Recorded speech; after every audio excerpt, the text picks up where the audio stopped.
Going through a job search can be a difficult and stressful experience. Between deciding on which career path you want to take, filling out applications, sending out resumes, and going on interviews, they can take a toll on you. But once you've finally reached your goal of being offered a position within a company, it isn't the end of the story. In fact, it's a whole new beginning. You want to succeed on the job and do your very best. But what is your new employer going to ask of you? What will their expectations of you be? How do you not only hold on to the job, but how do you excel in it? Because the last thing you want to do is fail in the job and start the whole process of looking for a job all over again. This is the final program in the series. In it, we'll give you tips and strategies of how you can be an effective team player and a valued employee, an employee which an employer cannot be without. Welcome to the ultimate job search for the 21st century.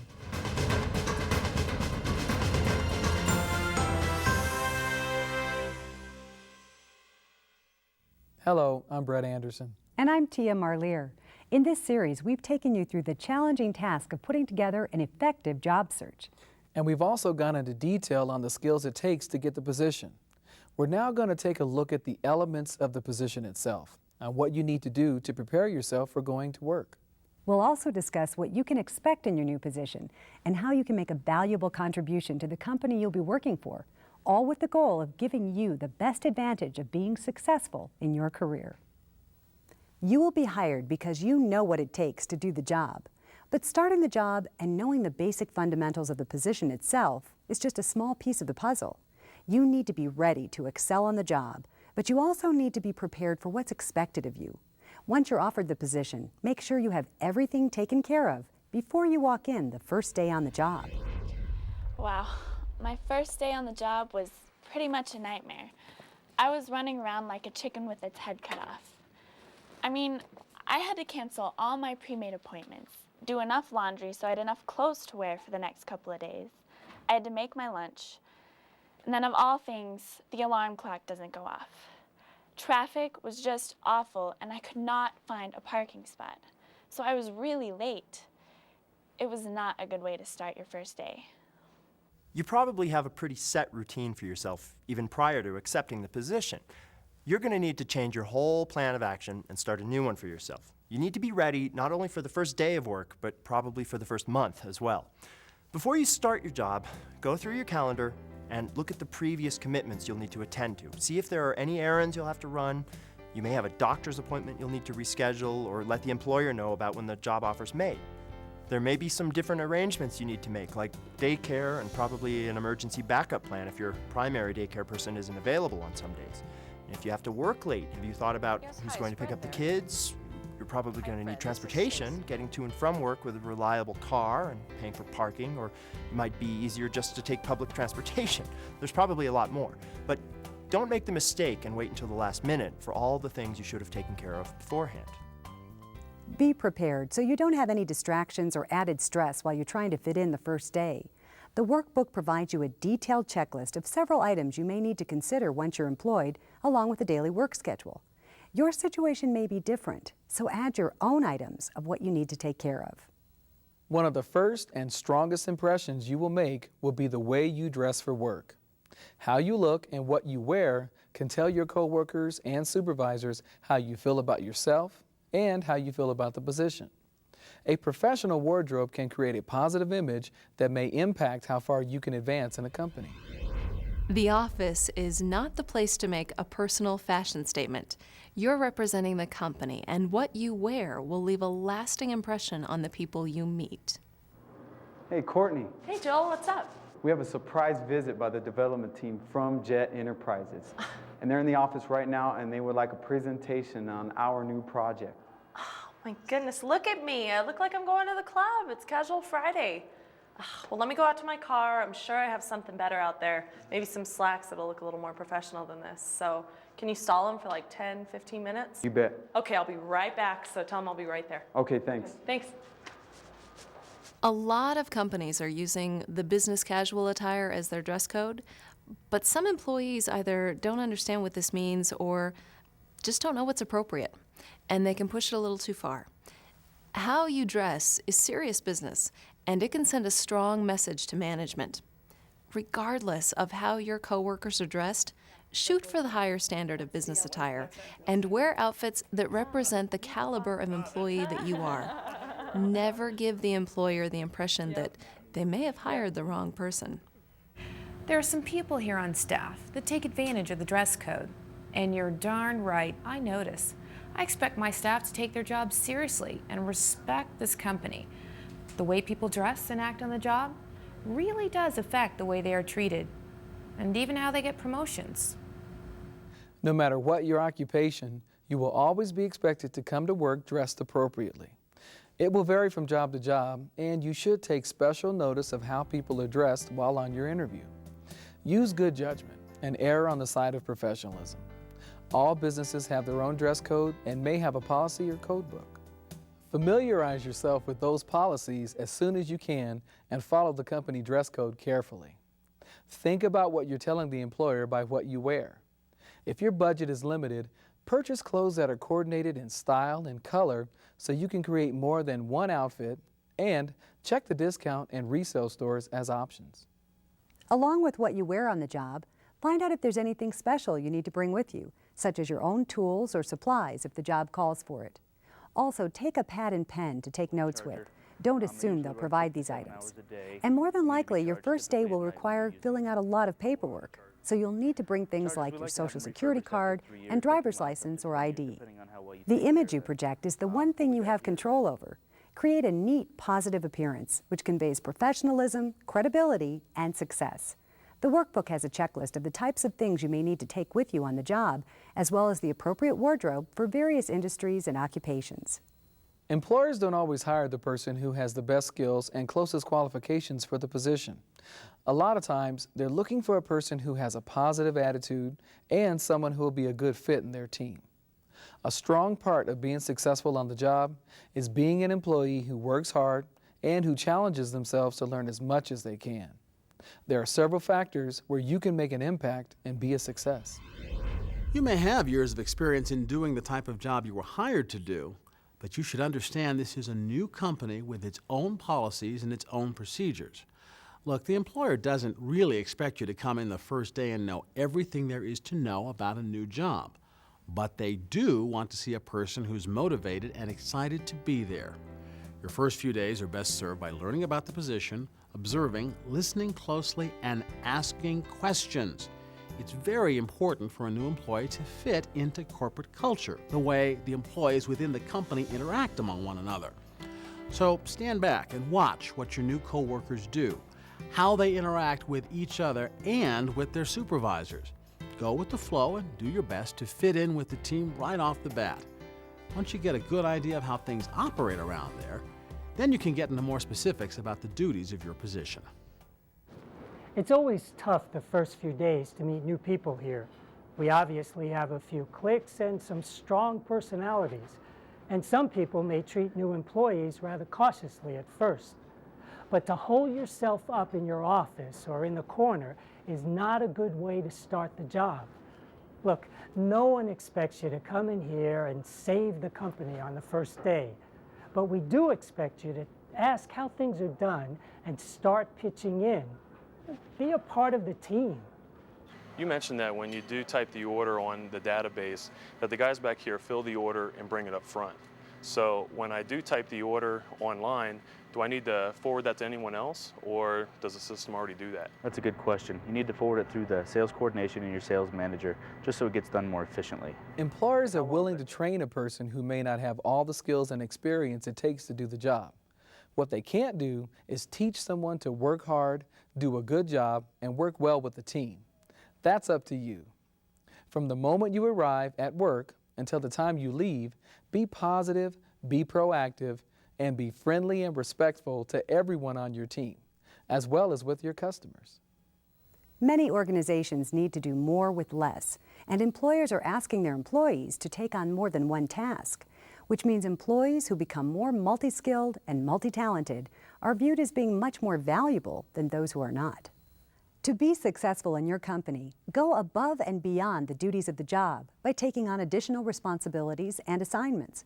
If supervisors and coworkers are coming to you because you demonstrate to your team you can perform a wide range of job functions, and you're not afraid of a challenge, then the more they will come to you for help, and the more valuable you will become to that team.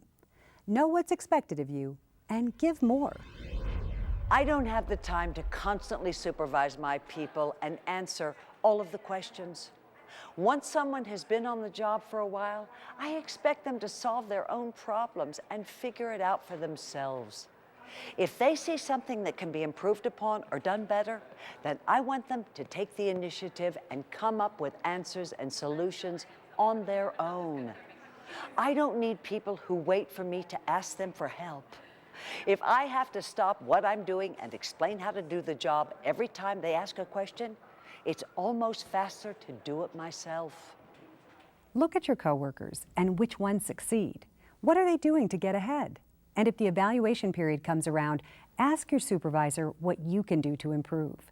Sometimes you may not like what you'll hear, but they're telling you for a reason. Take their feedback and use it to your benefit.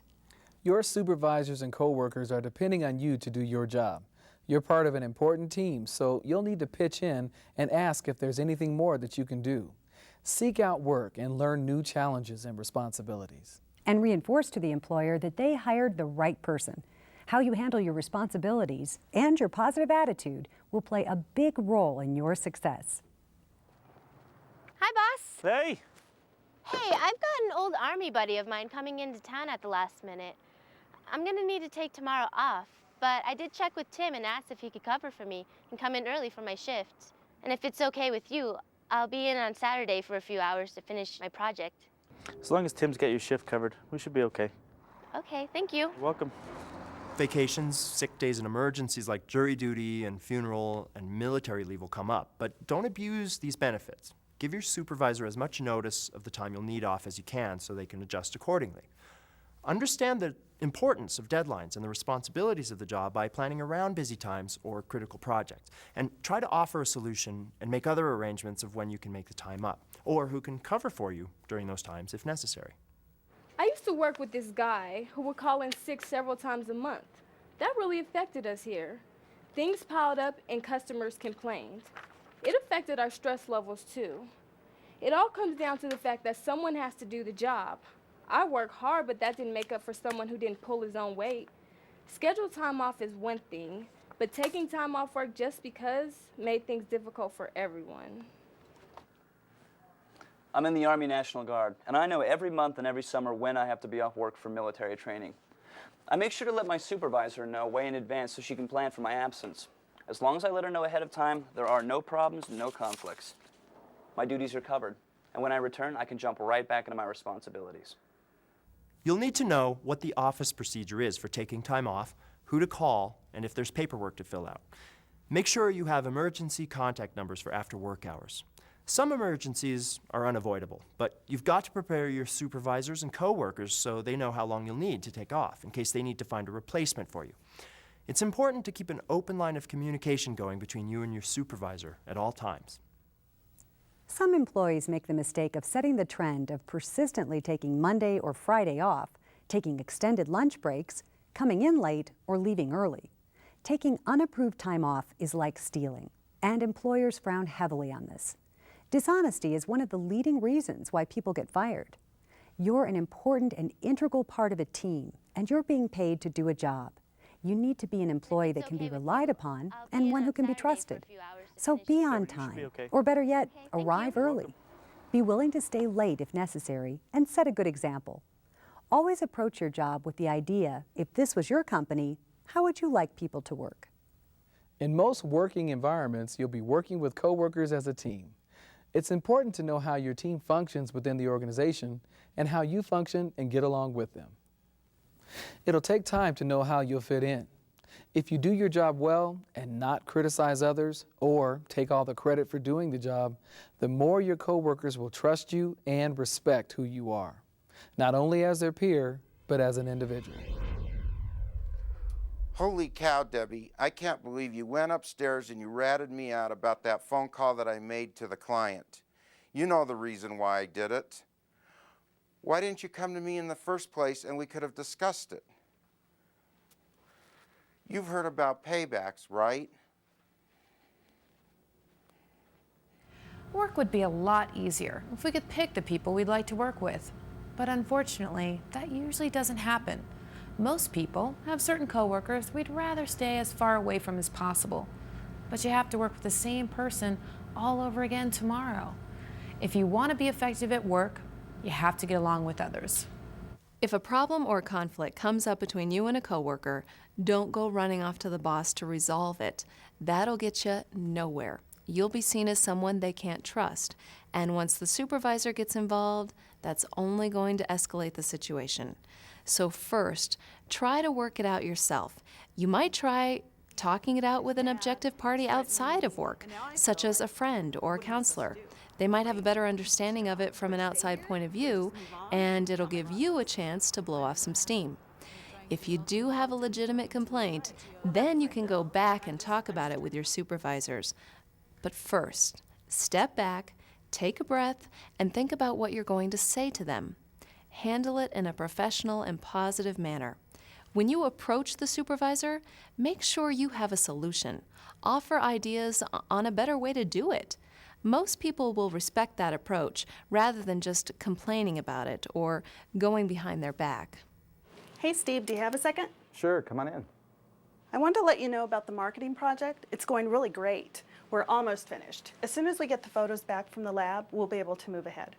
What's going on with that? You guys having problems with something? Well, we're starting to fall a little bit behind. If we could just get the photos a little bit sooner from the lab, we could stay ahead of the work. Is there anything I can do about that? Well, you know, that might help. What we're trying to do is set a schedule. And if they can just If you do have a problem at work and don't bring it up to someone in authority, then there's nothing that could be done about it. But you need to handle these types of situations with respect and without confrontation. For many businesses, there may be times when they'll host a social event, or coworkers will ask you to join them for an evening out. This is a good opportunity to bond with your team, but also one that could pose a problem. In social settings, know that you're being watched.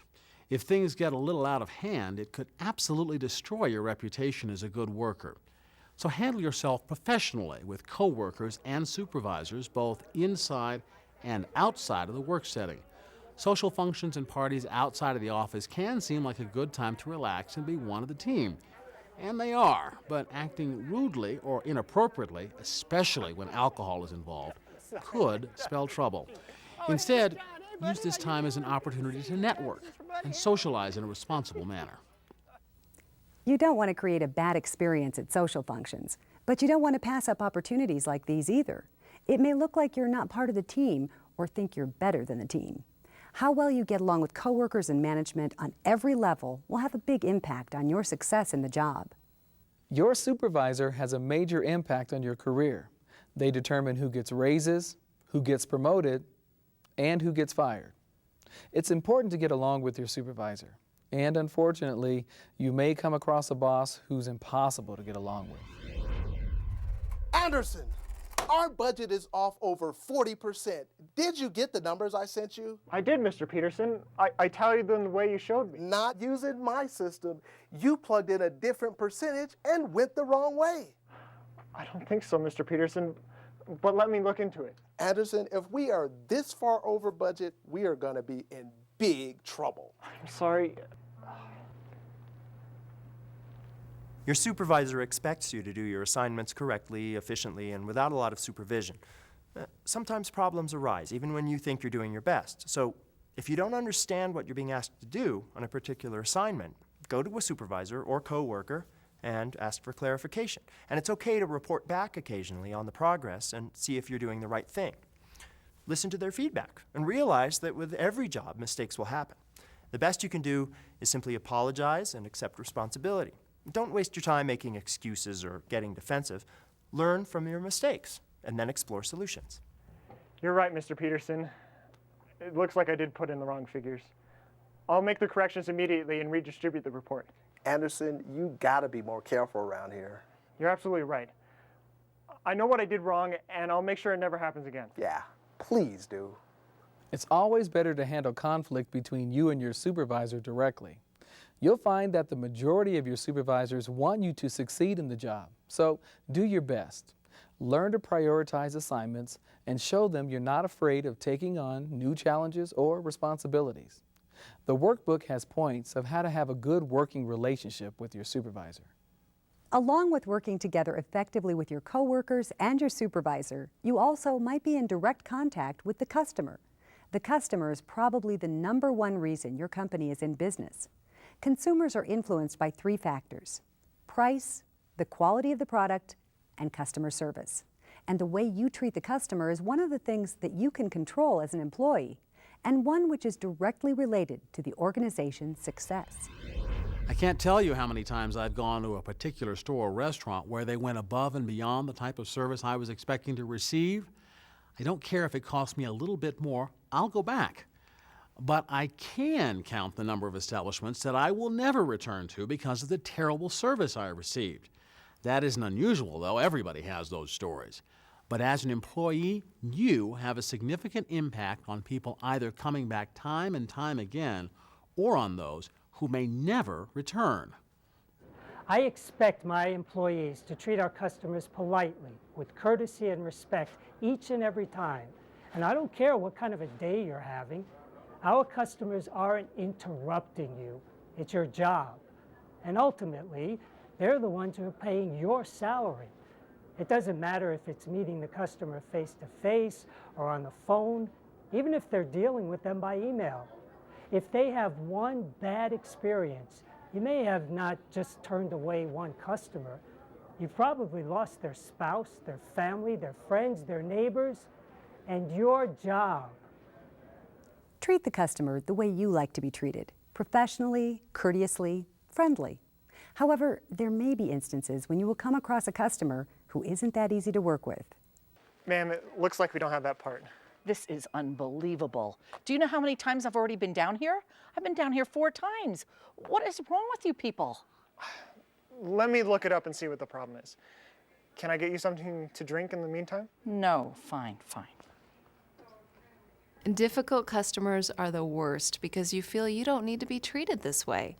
Your first reaction is retaliation. But the best thing to do is to listen to their concerns. Then find out what it is that will satisfy their needs. Tell them exactly what you will do about the situation and then follow through. Unfortunately, ma'am, it looks like we don't carry that product anymore. I talked to my supervisor and apparently the distributor doesn't carry it. Well, that's just great. Now what am I supposed to do? I've already been down here 4 or 5 times. Why couldn't you have told me that before? I know we have a similar product that we could order. It should only take a day to get here if you're interested. And you mean I'd have to come all the way down here again? I don't think so. What do you think I am? Do you think I got all this time to just do whatever? You know, I got a sick child at home. There may be times when you can't help the person, but if you treat the situation with honest concern and with respect, they might calm down and let you help them. If you need to involve a supervisor, then that's fine. They're probably used to handling these problems. Then, if you can, follow up. Call the customer and ask if the situation was resolved to their satisfaction. Your customer is expecting the very best service they can get. We've provided various techniques for providing effective customer service in the workbook, along with ways to handle the most difficult of clients. Team members want a person who will pitch in and be an effective part of their team. And your manager is counting on you to do the job. Treat each of them with respect, professionalism, and be someone they can trust. Whatever your career, you should strive to be an honest employee with a good work ethic. Your company is also expecting an employee who they can trust. Stealing or abusing perks at the office can get you fired. Companies lose millions of dollars each year because of employee theft and dishonesty. Stealing doesn't necessarily mean money. It can be things like frequent personal calls on company time, or making unauthorized long-distance phone calls, even taking things like software or office supplies from the company. No matter how small it may seem, stealing is stealing, and your company can charge you with a crime. Also, employers provide their staff with equipment and technology to advance their business. And using the internet or email for inappropriate activities can be grounds for termination. Be aware that businesses can easily monitor your activity and tend to do spot checks on whatever you're working on and what you're sending out. And never do any illegal or inappropriate activities at work. If it's questionable, don't do it. It can cost you your job. At work, you have responsibilities that may take over your outside time. You'll need balance between your work and home responsibilities. So when you get home from the job, spend quality time with your family and continue doing the things you enjoy, like exercising or going for long walks, eating dinners together, or just getting out. Remember, your family is a big part of your success as well. We've shown just a few examples of situations you may face at work. And as you've seen, it's not simply having a job which will determine how far you'll go in your career. It'll be up to you. So develop new talents, take on challenging assignments, and learn new skills. Stay competitive in today's job market by getting additional training, attending workshops, and never stop learning. Use every experience you get to your advantage. Know what needs to be done, and then do more. Do your very best to the highest of your ability and continue to improve at work each and every day. And if it does turn out it wasn't the position you had hoped for, learn from the experience and be ready to dust off your resume and try again. Remember, never leave a position on bad terms. You never know when you are going to need someone as a reference or how long it will take to find another job. So try to stick with the job until you have another one lined up. It's always best to have a job when looking for one. Now let's review what it takes to be successful on the job. First, get all of your appointments and priorities taken care of before you go in on the first day. Make a professional impression by dressing appropriately for the industry and company you'll be working for. Be on time every day and don't abuse breaks or benefits. Do your very best to fit in as an important part of the team and company. Pitch in and go out of your way to be a valued team member. Do everything your supervisor asks of you and then do more. When you deal with customers, treat each of them with respect and be friendly. And finally, always do the right thing at work. Use the workbook throughout your career for additional ideas and ways to succeed and excel in the job. No matter what your career, whether it's driving a truck or leading a company, be the best you can at whatever you do. Be dependable and reliable and ask others if you can help. Be an employee that others can count on and someone they enjoy working with. Realize that some days may be tougher to get through than others, and that you'll be working with a diverse group of individuals with different values, beliefs, and backgrounds, but all will have the same goal in common of making the company and themselves succeed. If you work hard in your job, have a great attitude, and you believe in the company and in the product, you'll prove to be an outstanding employee and a valuable team player. A team player the company cannot do without. We wish you the very best luck in your career. Do a great job.